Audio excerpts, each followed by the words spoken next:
Doc s'éveille et déjà les premiers clients s'engouffrent dans les allées du centre commercial. Nous avons notre petit-fils aujourd'hui, c'est une facilité aussi. Et on se fait plaisir. Je fais que des courses pour les femmes.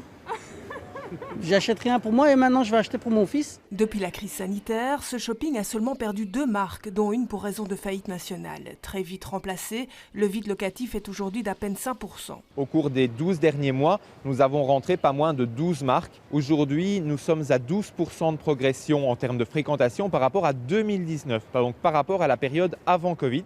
Ce qui veut dire qu'on a remis l'objectif de fréquentation cette année à 5,5 millions de visiteurs. S'installer dans un centre commercial, c'est l'idée qui a sauvé cette boutique de fleurs éternelles fondée au Sablon.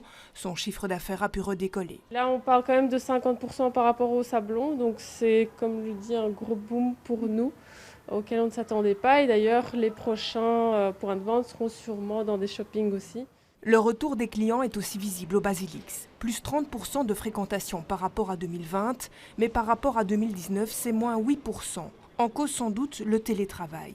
La localisation d'un centre commercial joue aussi, comme le constate l'Union des classes moyennes. City 2 souffre essentiellement du télétravail et Anspach souffre du manque de touristes. Et du coup, ça se ressent sur la fréquentation durant la semaine. Par contre, le week-end, on retrouve une situation relativement normale. Un contexte qui n'est pas toujours favorable à la commercialisation des espaces de vente. Alors au Basilix, où 8% des commerces sont encore vides, on mise désormais sur les animations. On a fait plusieurs événements sur Halloween, sur les samedis, sur les mercredis.